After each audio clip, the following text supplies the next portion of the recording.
Hey, welcome to another episode of Coffee Break, where two software devs sit down, grab some coffee, and have a talk. So, I'm Roland. And I'm Kevin. And we're the hosts of this podcast.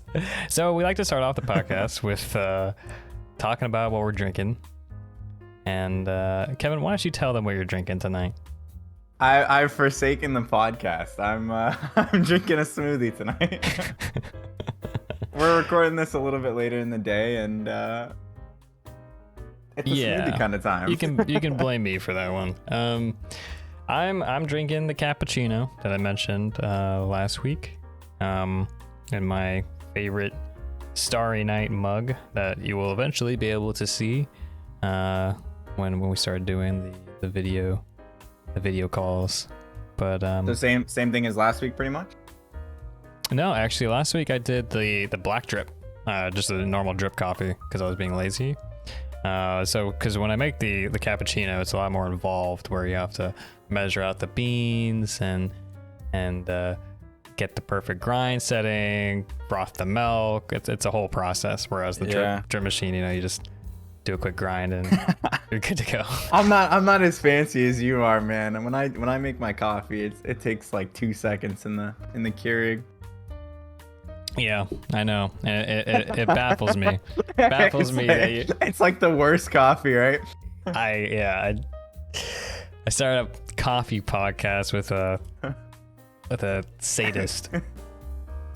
I wanted to share as well. So last week we talked about a coffee espresso blend that I made, and we actually found out the name of it. It's called a red eye. Yeah. Yep. I didn't actually think it existed. I thought he was talking out of his ass. But there's it's a real so thing. many different types. Yeah. We found this entire list of just different blends. I guess it's a thing though. I'm gonna start ordering it out. Actually, well, I'll get to try and act like a professionally made one day. I'll have to do that. Yeah. One of these days I'll have to try it too, I'm sure. And I'll get to pass judgment on whether it's an actual drink or not. Or maybe someone just spilled their coffee in their other coffee. I have a feeling you'll like it. It's good, man. It's definitely on the stronger side. All right, yeah, we'll give it a shot one of these days. So, just to give some reasoning as to why Kevin's not drinking his smoothie or his coffee, he's drinking a smoothie instead, and why it's so late. I actually had a family barbecue today, where my parents came over and we had a nice little get together.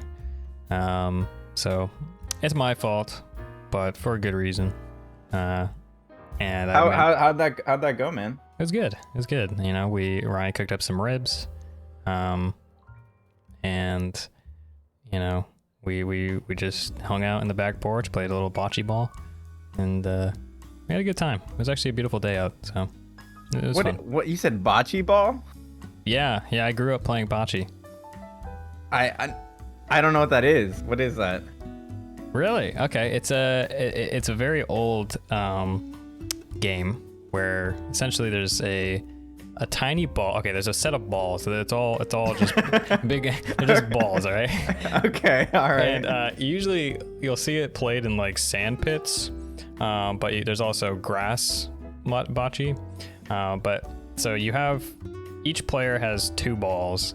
They're usually, you want them to be heavy, so they're usually made out of like marble or like a solid rock. It's almost like a shot put, but a little bit bigger. And there's a tiny little ball called the Polina. Right? So you take the Polina, whoever is going first, all right, throws the Polina out, and that's the target, that's the goal. All right. How big is like the area you play in though? You can play in any area. You can make it work with whatever area you have. Sometimes we'll play on a big soccer field. Sometimes we played in our yard, which is very not too big, and we just went around in like a triangle kind of thing. I just imagine the cats in your yard trying to steal some of these things. They wouldn't even. These are heavy balls. We're talking about they're dense, like 5-10 pounds. Some big cats. Yeah. But then once you throw the Polina out, you want to. The objective of the game is to take the other balls, the heavier balls, and toss them as close to this Polina, the tiny ball, as possible, and whoever gets closest wins a point. So that's the objective. So we did a little bit of that today. We had a little cookout, and everyone's kind of winding down right now. So I managed to slip away for a little bit so I could record the podcast tonight. Sounds like a good day, man. Yeah, it was fun. But yeah, it is my fault to wrap that up that he's not drinking his coffee. But we have some things to talk about, and should be interesting because things are starting to open up a bit. We'll just go for that real quick. Have you been out and about at all, like in the grocery stores or? Yeah. So I'm fully vaccinated now and fully immunized, and Me too. and so I'm, especially with the CDC coming out and saying, if you're fully vaccinated, you're good to go pretty much. You don't have to worry too much about COVID. Not to say that you still shouldn't try to be vigilant, but you're protected. It's very, very unlikely that you'll die from this disease. So with that, it's just interesting to start seeing people no masks anymore, man. With the mandate coming down, a lot of places aren't enforcing the mask rule anymore, and I noticed it a lot when I was at the gym earlier today. Just nobody cares about it. Everybody, I guess most people are probably just vaccinated at this point, but really cool to see. It makes me excited for the next year to actually do things. I think what we'll end up seeing though is and actually a lot of people are speculating, people are going to be lying about whether they got vaccinated, and that's going to cause an issue for sure. Cause what do you think if they had a nickname, the people that lie about the vaccines? What would you call them?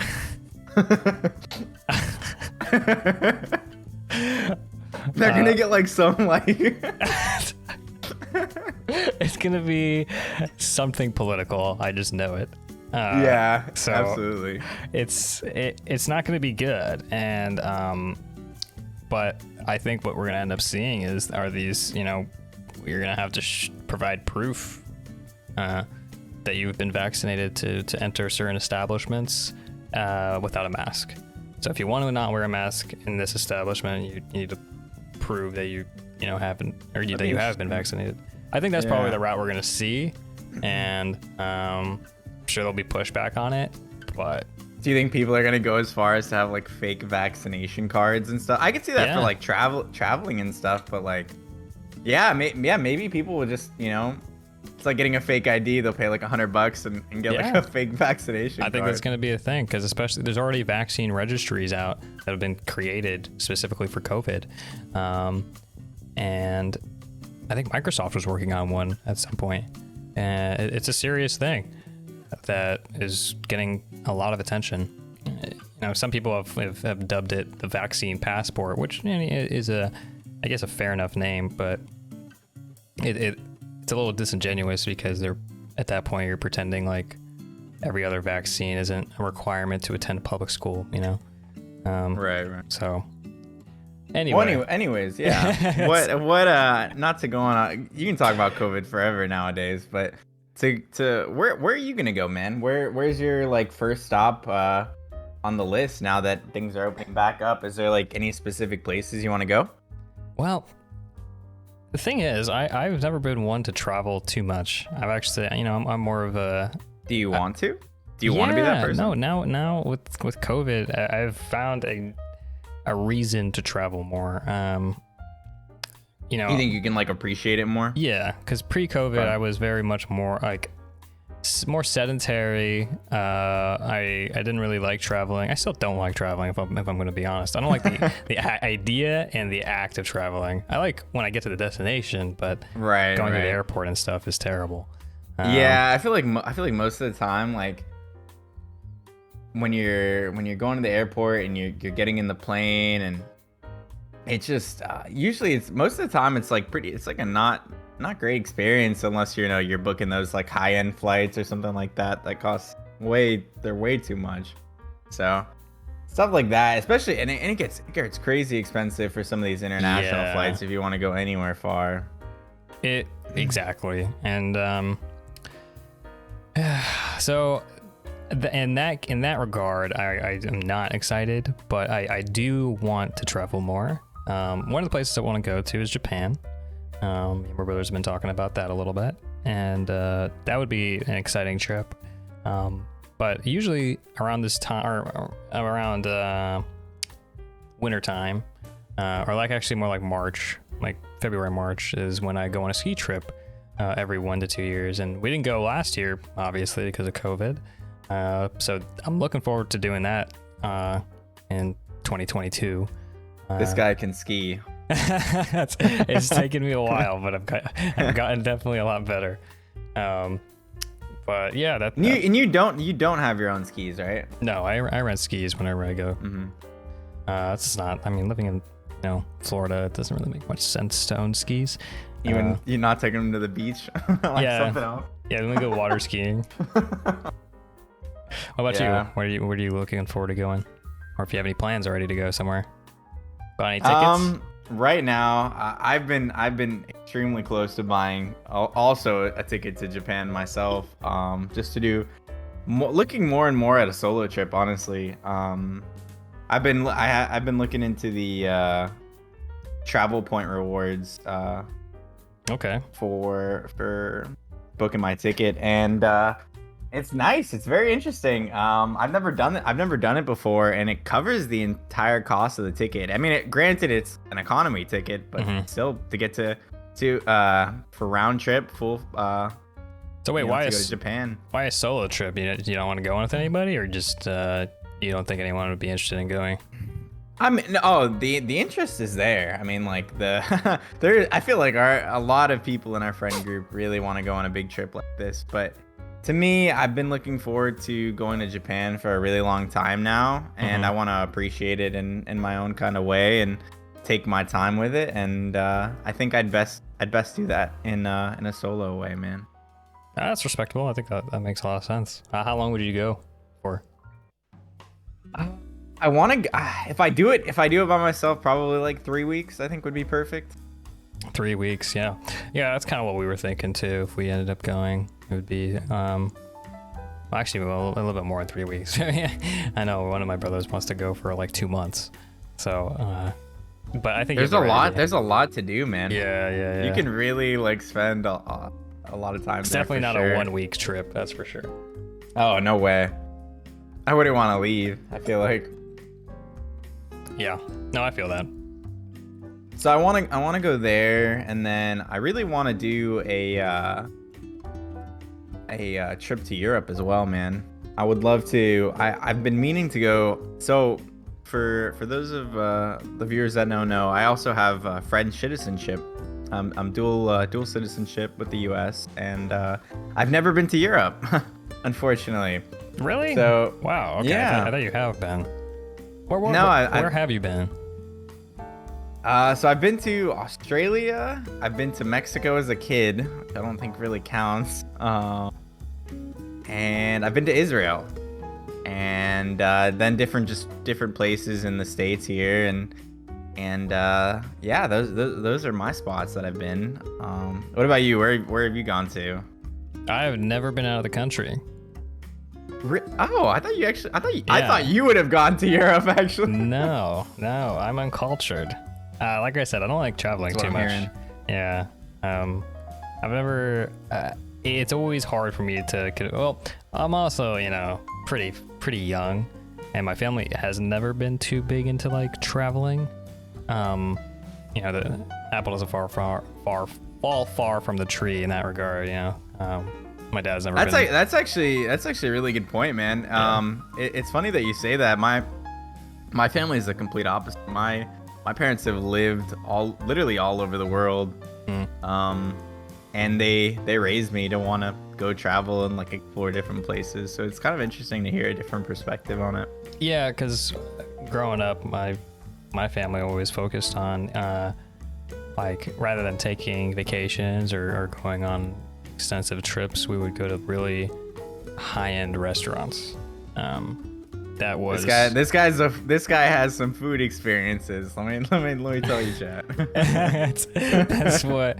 Yeah, that's what my dad, I think, really focused on. I appreciate that. You know, you can't go wrong there. But I feel like you'd appreciate them more now than as a kid. No. I think the combined experiences as a child gives me the opportunity to appreciate food more now. See, because I was able to build an appreciation for food when I was younger, with all these new experiences I was having back then, and it kind of just builds upon itself. What's like something you did as a kid? Like, what's like the most memorable like food experience you had as a kid? There was this. Did you have like a profound experience? Okay, continue. Yeah. There was this. Sorry. You're good. It's hard to remember every single time. Yeah, I mean, one time we went to. Actually, one of the trips we made was to. In Chicago. We didn't go to Chicago. We went to Chicago for a couple days, just 2 days, I think. But in that time, we went to a restaurant called Fogo de Chao. It's the first time I've been to a Brazilian steakhouse. And the one in Chicago is very, very well maintained. I hope it's better than here. And it was a great experience. And was it still all you can eat, like kind of? Yeah. It was your traditional Brazilian steakhouse, but it was something I never experienced before up until that point. That was incredible. I remember that was. It felt surreal at the time because I was never I never did anything like that before. But there's another restaurant that kind of explored my taste a bit. It's a French restaurant. And it was a very high-end French restaurant, and it was excellent. I remember I tried, I think, rabbit for the first time there. I tried escargot for the first time there. I think I tried veal, which veal I don't eat because it's very unethically made. So I stopped eating veal once I realized what veal was. But once you realize baby cow is, they don't essentially tortured. Yeah, it's not the fact that it's a baby cow. It's a baby cow that's been tortured essentially to get to your plate, which is pretty sad. But it definitely, gave me some perspective on what taste could be, and kind of expanded my horizons on flavors and stuff. So that was pretty cool. You definitely have more food experiences than I do, man. You appreciate it like 10 times more than I do. That's one thing I really wanna start doing in the next year or two is getting out there and trying like a lot more different types of these experiences, because some of them are just really eye-opening and they're just things I would just never try in general. Like you mentioned rabbit, that sounds very really interesting to try. Yeah, it's not something you'd traditionally have. So and I've had rabbit cooked by my aunt. And rabbit cooked the French style. So I've had Greek style rabbit, I've had French style rabbit. It's all good, man. It's all very tasty. Yeah, rabbit's good, man. Yeah. More recently, one of the I don't know if you remember, I was telling you about the restaurant experience I actually had more in my adulthood, when I went to New York, and I went to a restaurant called Aqua V. And right. That was an experience. That was the most mind-blowing food experience I've ever had. That really challenged your perception on what should taste like what. They had all the different types of servings, right? It was like 11 courses, right? Something like that. Yeah, 10 it turned, but they offered bonus. This is bonus rounds essentially in the meal. It was crazy, man. I had really, really profound dish. I had herring ice cream sandwich. That was weird. Not a big fan, but it was definitely interesting. I had monkey brains. Also weird. Tasted actually decent. Was it squishy? No, it was frosted. What was the texture? It was like Frosted. ice. Okay. Yeah, it was interesting. Ooh. I had basil ice cream. Did you ever find yourself like full? Because it sounds like there's a lot of different foods you try. Yeah. Are you ever like full at any point? Yeah, by the end of the meal, you're full. You're full, Okay. because you're eating a lot of small dishes, and the dishes that the proteins that they give you are substantial enough that you like fill up from all of them. Because Right. I got served beef, plenty of seafood. I ate pigeon leg. I had what is it? Scallops. It was just a bunch of different stuff. If you get the chance to experience something like that, you just have to take it. Incredible, absolutely incredible. Are you gonna do anything like that in Japan? Yeah, absolutely. That especially knowing my brothers, if we all go, that's gonna be what we're doing. We're gonna every day, right? Yeah, because like I know we're taking the trip costs, right, just to get there, but then we're adding like another $4,000 or $5,000 on top of that just for restaurants. I feel like it sounds like a large number, but if you're enjoying, if that's what you guys If you're there for enjoy to 2 do, months, yeah. Oh yeah, okay. If you're budgeting $5,000 for 2 months, yeah. But yeah, man, I think it's funny that you say that. What you said earlier about your family focused more on exploring the world. Mine was more of like exploring my taste buds. Because now I want to explore the world, and you want to explore your taste buds. It's kind of like I think also growing up, it didn't help. So one thing, I'm a terrible chef. I can't cook to save my life, guys. I'm 25 years old, like learning how to make chicken and salmon still. And it's crazy because growing up, I don't know if I mentioned this to you before. When I used to have we used to always have a maid growing up, or somebody that would essentially like cook us all of our meals. Because my parents were at least my mom was always doing something, and my dad wasn't home a lot as a kid. So we ended up having some kind of help that would come and cook our meals and stuff like that. So I think that's part of the reason that I suck at cooking. At least that's what I tell myself. So. I didn't know that. I didn't know you had a maid growing up. It's interesting. Yeah. I think we had I don't know how many different ones we had, but for a number of years, we at least always had one. This was back when I lived in California, yeah. Oh, okay. Yeah, no, explains a lot. Okay. Just kidding. No, but I mean, it's true though, because I feel like some of those skills I would have learned like growing up, like, would have actually helped a lot, especially in college, like, cooking. I remember I tried to teach you how to cook a pork chop, and we had a video call, and I was like, all right, so grab some butter, and they're like, what butter? I was like, what do you mean? There was nothing. I was like, what do you mean, what butter? And he's like, okay. I was like, all right, fine. Grab a little oil, and I'll grab the salt. And you're like, what salt? I was like, you're joking. There's no way you don't have salt. Now we have all these things. Now we have a lot of thankfully. different spices. That's good. Roland's helped me out recently with my spice collection just to get started. Yeah. So that's some good stuff. But it's always been a struggle for me. I've never found it easy to like cook for myself, especially the motivation to like set it like an hour aside to like properly cook as well. Yeah. Always found that difficult. Yeah, I feel that, man. It can be. I'm not one to really enjoy cooking. I like the end result a lot, but the actual process, sometimes it's fun, sometimes it's not. Depends on the dish. I actually did some meal prepping today for the week for my lunches. I just cooked some chicken thighs the way my mom taught me, and that was great. I'm looking forward to those lunches, but it's not a particularly like fun experience for me either. So I feel you on that. What happened to the Hello Fresh meals that you tried? How long did that last for? Not Hello Fresh, but I Oh use, wait, what was it called? Home I forgot. Chef. Home Chef. Okay. I paused it. It's all the same. Yeah, I paused it for a little bit while I was like, going to South Florida and all this stuff.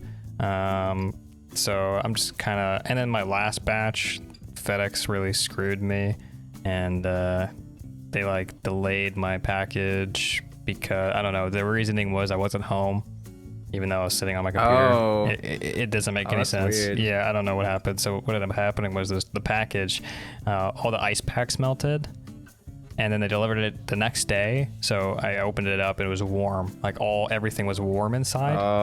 You And just gotta eat it all at once at that point. So you gotta say YOLO and just. are you kidding? Can't waste it. You would eat all that? You're crazy, dude. I chucked You can't waste it at that point. I man. chucked it, man. You're disgusting. I sat there, sent in a ticket, and I was like, hey, yeah, all this food came, and it was all warm. I'm not eating this. It's unsafe. But Home Chef was great about it. Their support line was very, very helpful. And they didn't try to yank my chain or anything. They just said, "Oh, sorry to hear that. We try not They to." send you another one. They just sent me another one. Just gave me a full refund. Okay, that's good. Yeah. So and it wasn't even like a credit. It was a full refund to my account. So that's really great. And they didn't give me any gruff about it. They fully understood. And yeah. So credit to Home Chef. They've been very good customer service so far. I like the meals I got from them. This was back. How many months ago did you turn me on to them? It was like a month ago. No. It was not a month ago. It wasn't that long ago. This was like a few months ago now. Maybe 1.5 months, but I really don't think it was that long ago. Okay, I have no sense of time then, but yeah, I like the meals I did get because I tried it for a week. And I remember the shrimp being really good. The shrimp pasta I had was really good, but whatever else I made in the pan, I can't even remember at this point. Was it chicken, maybe? No, I don't think it was a chicken. I think it was for the shrimp tacos. Yeah. I ordered shrimp tacos. I think that's what it was. I just ruined it. Oh, I remember that. I ruined it, and I just was Set pissed. off the fire alarm. Yeah, I set off the fire alarm in my apartment, and I was like, I'm just gonna go buy food, man. Fuck this. Oh, that's so sad, but It's okay. You'll get there, man. Give it some time. Yeah. I mean, it's getting better now. It's good. So let's switch gears for a second here. We're talking about the countries we like to visit, or the different places we want to visit. And by the way, one of the places I want to visit is Greece as well. I think Greece is a country that I need to visit. But just want to throw that one in there real quick.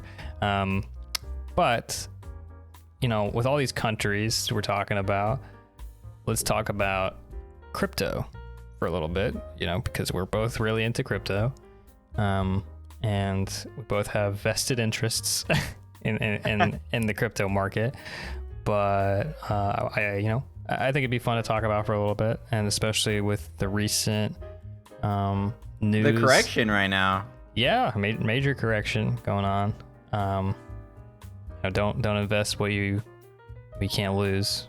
Right. Yeah. It's been really testing some limits here. I think it's below the 20-week moving average right now. Point is, and I saw it earlier. I don't know if it dropped under 45 or if it just bounced by it, but it was right at that mark, and it's kind of interesting to see it. I feel like it hasn't been there in a few months now. It hasn't gone that low. So to recap or to explain what we're talking about here, we're talking about cryptocurrencies for anyone who might not know, which is a decentralized way of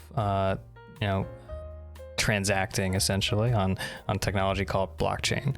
And there's a lot of different cryptocurrencies that are coming about in the last 5 years.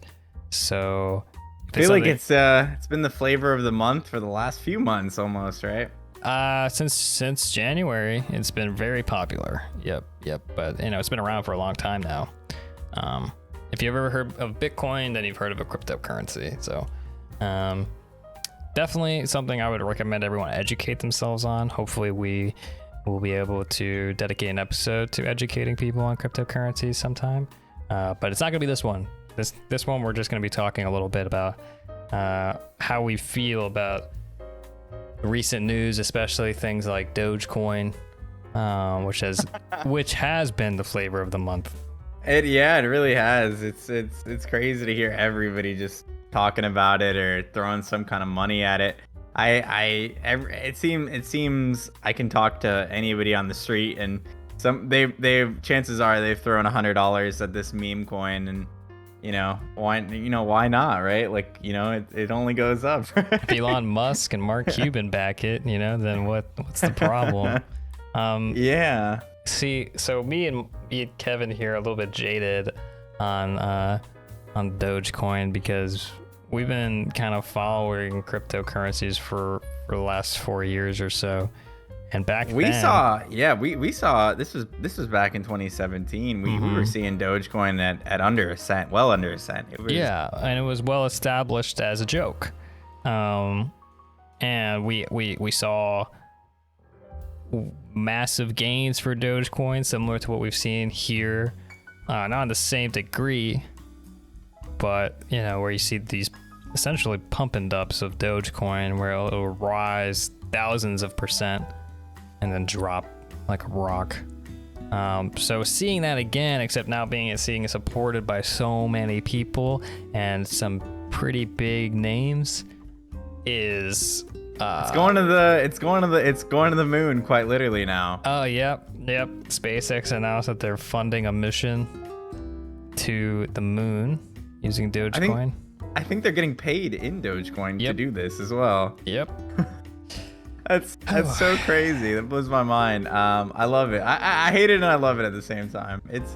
It brings a lot of publicity to the crypto market in general, but it's not the best publicity though. And if anything happens to Doge, which as a meme coin, it's a little bit more susceptible to the volatility that crypto experiences. A lot of people are going to get burned, a lot of people are going to get burned on it, and I hope that doesn't happen, but it's a little worrying. Probably, and this isn't financial advice, guys, but probably more than likely, I feel like, either Dogecoin is going to like $1 billion or it's going to be worthless, I'm one or the other. Do your own research. I've always been someone who is very... I try to stick my money where the technology is, where I feel the technology is. So I'm definitely tentative when it comes to Dogecoin, and I always ask questions about it and see what people know about it that have invested in it. And I think in a market like this, though, like investing in those fundamentals will will make you the money back in the long term. Yeah, and you won't see the crazy overnight gains that some of the the newest meme coin, Shiba Inu coin. You won't see those crazy gains of what was it, 1900, 2000x overnight or something. It's something ridiculous. Yeah, there's a meme coin called Shiba Inu, guys, and it was, I think last year it was trading, or even earlier this year, it was super low trading volume. Just nobody was talking about it, using it, and just completely blew up. It went over like 1,000,000%. What's it called when on the return? Oh, yeah, if you invested before. Yeah, pretty crazy. It's distressing to see something like that, but I'm not gonna lie, it makes me a little frustrated. Ron's like, I want to get into that shit. because it's sad, because you know that the people who are cashing out early are the ones they're cashing out at the expense of the other people who had bought into the hype for this coin. Yeah, you see a lot. That's like a pretty common trend now, where people are buying into the hype and one thing getting burned. It feels like. Yeah, and one thing that the Shiba Inu coin, for example, decided to do was they said, hey, we're gonna take 50% of our coins and we're going to send them to the creator of Ethereum, because we know he's not driven by money. You know, he's not gonna pull a rug on anybody or on our coin. This will give us, you know, a lot of legitimacy, and you can feel safe investing in our coin. So yeah, buy up our coin, guys. And they did this. They actually sent 50% of the total supply to Vitalik Buterin, who is the creator of Ethereum. And Ethereum is the second most popular cryptocurrency in the world, behind Bitcoin. And Mr. Buterin, with the going back to actually the pandemic, with India experiencing the worst crisis of their generation, like with COVID hitting like a truck, Buterin decided, hey, I'm gonna sell my entire 50% supply that I don't care about and donate it to India for COVID relief. So not only did he send a message to these developers who are trying to take advantage of his name, but he also did it for a good cause. So did you hear about that? That's pretty badass. Yeah. Yeah.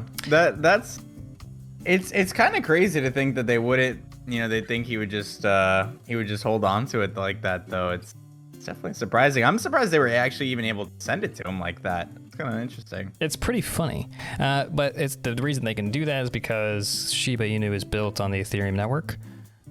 So you can send Shiba tokens to an Ethereum address, and Buterin's Ethereum address is public. Right. Okay. So they sent all those to him, and he pulled the rug. He dumped them all, and I respect. This was billions of dollars he just sold off, and it's crazy to think. You got to take a step back as well and realize that this meme coin, 50% of their value was worth billions, right? Yeah. So this coin at the time, it shot up to the 15th most popular cryptocurrency in the world. It's crazy. Yeah, it's the Wild West out here. Yeah. It reminds me of some stuff back in 2017, 2018, man. So when we started back then, we also got to see a lot of these ICOs, these initial coin offerings. And it was so common back then to just see you'd see all these coins that like were just coming out. Like people were just throwing money left and right, you know, hoping something would pop off. And a lot of these coins weren't, were not technology that was ever further like developed really. They weren't legitimate. It just, a lot of these ended up being big scams, and that in a different way, we're kind of seeing that today. Yeah, especially with more eyes on it, on the space. It's definitely a lot easier for people to take advantage of all these fresh eyes that don't really know much about cryptocurrencies in general. So it can be a scary, like you said, it's like a Wild West, and some people are calling for government regulation. The only problem is it completely contradicts the point of cryptocurrencies, to have governments regulate cryptocurrencies. How do you feel about that? Yeah, it's definitely an interesting thing to think about, right? Like people, they want all these rules and regulations when it comes to all these coins, but then you just get to you go back to it and you say, what is a cryptocurrency? Like what is the technology? How does it work? And you realize that you're kind of completely going against yourself, right? Well, yeah. Now you're left with the U.S. dollar, right? You're left with a a currency backed by a country. And there are coins like that in a way. I mean, that's why we see some of these stable coins, right?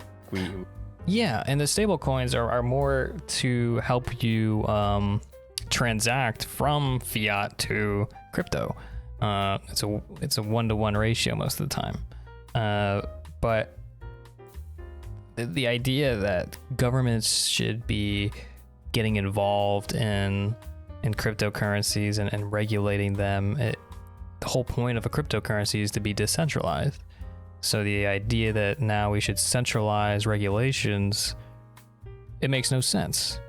We're going back towards the idea of, well, let's just have the US dollar. Let's just have the Venezuelan dollar. Like it doesn't, it's not how it's supposed to work. Yeah, it goes against it. Yeah. Yeah. So like I said last week, it's very likely that we haven't seen that iteration of cryptocurrencies that can support a decentralized worldwide currency because of the problems we're facing now, where people are able to pump and dump and scam and all this stuff.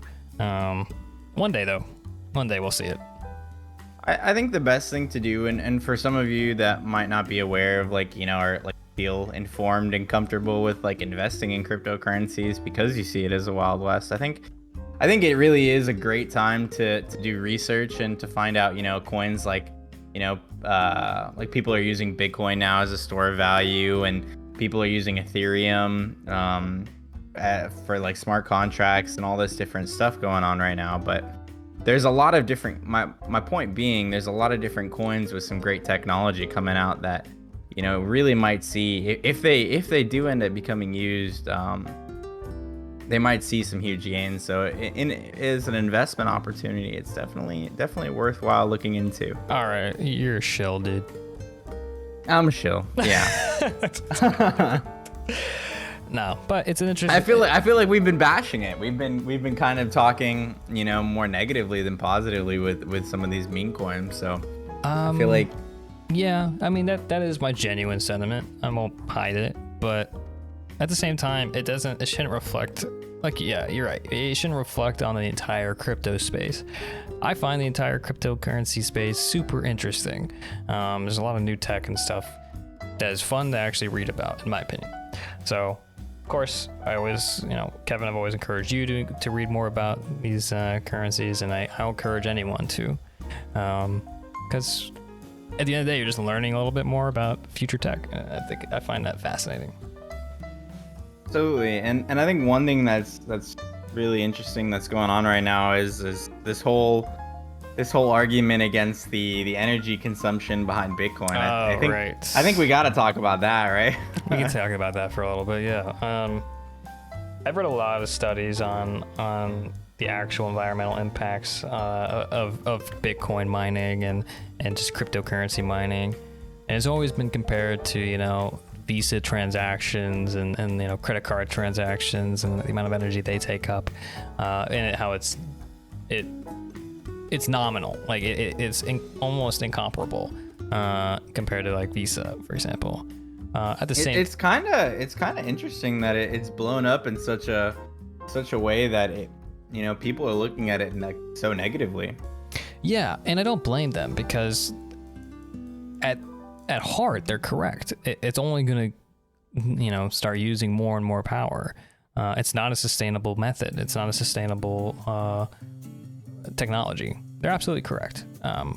And if Bitcoin farmers didn't already happen to use a lot of renewable energies for their mining, it would probably be a serious problem. But there's a lot of misinformation regarding that and how much Bitcoin uses, how much energy Bitcoin. They make it sound like it's Bitcoin alone is causing global warming, which is just utterly ridiculous.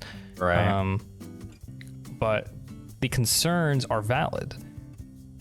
Bitcoin is going to use a lot of energy, and it will continue to eat more and more. It's a growing beast that, as time goes on, will just keep consuming and consuming, because it doesn't support that level of scalability. Yeah, I think So right now, with the coin being valued at just over 45,000, I think if we see it to continue to grow in the coming years, or who knows, right? You know, I'm speculating on that, but if we see it do get to that $200,000 mark, and you know, the total supply can, what is it, 21 million, just over that? Yeah. That it can ever be. And just to clarify, you know, the energy consumption doesn't grow with the price of the coin. Wait, don't you think? I mean, but it would grow with the demand of the coin, right? So if the coin is worth, I'm saying if because the point I'm making is the price of the coin goes up, and you have more people mining it because the coin is worth more. Doesn't the energy consumption go up then? Yeah, yes, but not exactly. The problem is that as more transactions take place on the network, that's what causes mining to take longer, because it's taking longer for people to solve these mathematical problems to create the Bitcoin, from what I understand. I don't believe it is the actual increase in miners that is causing Bitcoin to ramp up in their energy consumption. It's the actual hardware having to work more, individual hardware having to work more to produce and to mine a block to create that's an interesting thought. I didn't know that. Okay. Yeah. Because as like you said, as Bitcoin becomes more popular and mining continues, once there's a process in Bitcoin called halving that happens every X amount of blocks mined. We're getting into more technical stuff, but essentially, over time, less and less Bitcoin is produced when people mine it. That causes, like you're saying, a greater or a lessened supply, which increases demand, which causes the hardware itself to work a little bit harder with every transaction that takes place. Okay, and then in that way, you have that greater energy consumption. From what I understand. Now, I could be misunderstanding something here. So, like I always say, do your own research. But that's my current understanding. Yeah. Well, on another note, do you have any coins right now? Like, if you had to, you know, tell anybody like certain, like your own coin picks, what would you tell people to look into? Like, what do you think is going to be, you know, we're really going to be seeing a lot of in the future? I don't want to say that. Because now we're turning into like financial, like what you should look out for. I don't think we should talk about that too much. I'm talking about the technology though. Is there any coins that you think has a technology that might make a difference in the future that you really believe in? I think Ethereum has a promising future.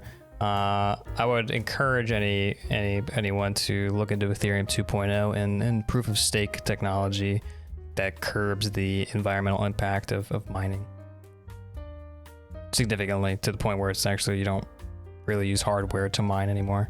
So kind of eliminates the problem altogether. Pretty cool, right? Mm-hmm.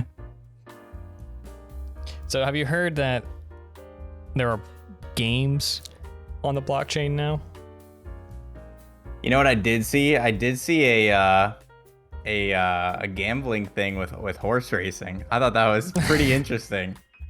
I guess you can reminds me of like the crypto kitties from back in the day. Yeah. I guess now you can like raise and breed horses. I'm not sure if they are doing anything with NFTs through that, but I know that you can do that, and people are paying like thousands and thousands for these horses just to breed them in this little simulation or whatever. Yeah, man. Like blockchain and games are becoming more popular. The idea that you can own your own assets in a video game is pretty tempting. You and I both know, and we can talk about a little bit about the games that we that we're playing. That I've spent a lot of money in Valorant. I mean, I'm sure both of us in general have spent a lot of money on games in our lifetime. Over the years, but Valorant in particular, I spent an embarrassing amount of money on, and no regrets. No regrets. The skins are really cool. The skins are sick, man. But the fact of the matter is, I can't do anything with those skins other than, like, outside of Valorant, right? I can't sell them. I don't really own them because I can't sell them. I can't do anything with them. They're stuck in the game forever. My money is gone. You just get to use them. I get to use them. I'm renting them forever, I guess. Yeah. But not even, because they could be taken away from me at any time, and I don't get any money back. It's just the reality situation. In-game skins. Skins. Yeah. So it's like games and blockchain try to solve that by giving you the ability to own those kind of assets in the game, which is pretty cool. But to kind of branch away from the crypto topic a bit, let's talk about games that we're enjoying. You still liking Valorant, dude? Valorant is I feel like I've been playing it a little bit less recently. I've been focusing on a lot of actual life stuff, so I haven't been playing too much. But yeah, I still have been, man. I actually was trying to convince Ricky yesterday to get into Valorant, man. I think it's gonna be huge in the next year. It's just gonna keep getting bigger. I'm excited for it. I really want to see more maps and more characters. Yeah. It's been kind of a wild ride since its launch. It's been explosive in its growth. It's definitely exciting. I'm enjoying the game a lot, enough to have it, basically play it every other night or so. We've both been pretty busy with life stuff, but it's nice. We gotta hit diamond. Yeah. Yep. That's something that's on the plate. We're pretty close. Very close. But Valorant's a fun game. Have you been playing any other games recently? No. I hopped on RuneScape to check I hopped on old school RuneScape to check my bank because Andy was telling me the market in that game crashed. I did that.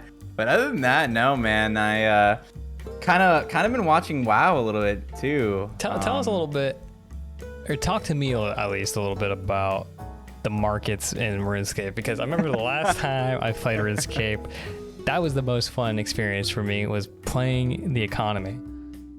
Yeah, RuneScape, I can't speak for RuneScape 3 really anymore, but for old school RuneScape, the Grand Exchange, it has pretty much the game has their own like little virtual economy, and I mean everything has their own prices and they fluctuate just like our economy does, and it's kind of crazy to see like market crashes in a game like that. I mean, you have same thing that people try to do IRL, and you have people flipping stuff and all this kind of stuff depending on game updates, what works against bosses and stuff like that. Yeah. This game, by the way, is like is almost 30 years old. This game is super old school, and I think RuneScape Classic was released a really long time ago, but I think old school came out in like early 2000s. Yeah. Something like that. Okay. Actually, I'm wrong, but RuneScape Classic came out in 2001, so only 20 years old. Okay. So yeah. Classic 2001, and only. Then old school is 2007, 2006, something like that. Something like that. RuneScape 2, yeah. Yeah. RuneScape 2 came out 2013, actually. That was when they introduced like some crazy update. I think that's around the time I stopped playing it originally. Mm-hmm. Yeah, that makes sense. But yeah, RuneScape's been around for a very, very long time. That's actually really funny because 2001, yeah, that's actually, I must have played shortly after they released. I started playing. Oh, really? You played like back then, really? Yeah. My character name was Vito 2001 because that was the You're year. gonna get hacked now. He Yeah. says. Please no hack. But It'd be interesting to see if you get your account back. That'd be wild. so yeah, RuneScape's super old, but I always remember the economy just booming in that game. We both kind of just stopped playing World of Warcraft. Are you gonna? Yeah, I was gonna ask you. Are you? I feel like I ask you this all the time. Are you planning to go back for 9.1? What's the verdict? For the next World of Warcraft patch, I don't know. I'm not really too excited about it. It's depressing. It makes me sad. It feels bad going back to the game at this point because it feels like we're just gonna play and then get disappointed and then not want to play anymore. I'm actually more excited for New World, the new Amazon MMO is coming out. Yeah, I heard so. Is New World okay? Asmongold, I swear he did a video recently. I don't know if it was talking about New World or Ashes of Creation with the cash shops going on, or maybe the battle pass. What's up with that? Yeah, that's really recent news. Apparently, I haven't read too much about it, other than the fact that New World is potentially introducing a cash shop which allows you to buy like level boosts or something. I really hope they don't do that. Yeah, it's a pretty big public outrage right now, and I totally agree with that sentiment. And their excuses were really poor, saying like we're just trying to help out the guys who don't have enough time to level up, which, you know, if that was the case, you wouldn't be charging money for it. You would just offer it, kind of thing. Or offer maybe like an in-game mechanic to support those people, or do what World of Warcraft does and allow you to get rested experience. Yeah, right. Yeah. You don't need a cash shop to accomplish stuff like that. Yeah, exactly. So that was really disappointing, but everything else about New World has been very promising. They've been making a lot of changes since their preview event, and I've been following it really closely. When did you say the release was? August 31st this year. That's not that far. Should be around the same time as the new World of Warcraft patch, so we're probably gonna be playing New World. Yeah. Probably not gonna be playing a while then. If we're still playing MMOs, yeah. I think I'm gonna try it. Yeah, I'll give it a shot for sure. Dude, I really want to upgrade my graphics card at this point, man. When I hear games like that are coming out, and I know I want to just be able to like really just, get sucked into it. I just want to it feels bad to like not have your I have a 1080 right now, and it's definitely not the worst, but I mean, could be better. Yeah, well, I mean, don't feel bad because it's not like you're gonna get one or a new one anytime soon. Okay. It's just the reality, man. I know. Facts. It's impossible right now, so yeah, you're stuck with what you got. I mean, unless you want to buy a 2080. I should buy a 2080. Those are your only options. I think you might. How much is a 2080? I don't know.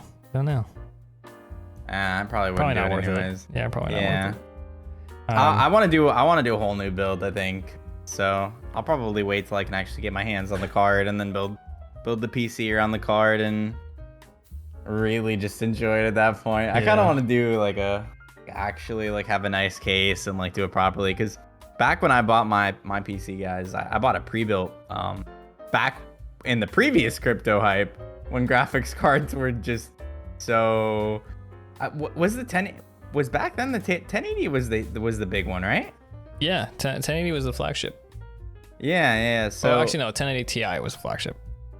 Right there, yeah. And so with that card being the sold out, you can it was the same thing. It was even it's worse now, I think, trying to get your hands on 3080 than it was 1080. Yeah, it's much worse now. This is the worst shortage I think that Nvidia's ever had. I wonder what their earnings report's gonna look like. That's gonna be interesting. So actually, back to the games though. Have you ever played Subnautica?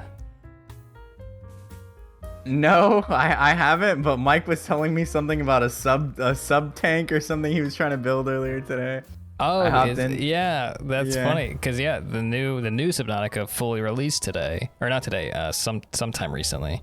That's Subnautica Below Zero. I'm super excited to play that, and that might actually prompt me to start my stream up again, cause Ooh. that was a lot of fun to do, and I'm also very scared of the game, so it helps to have other people watching. Is this one co-op at all, or is it like No, I think it's still single player. single player? And for those that don't know what is Subnautica? Can you explain the game a little bit? Yeah, it's a game that challenges your thalassophobia, or AKA your fear of the ocean, the deep ocean.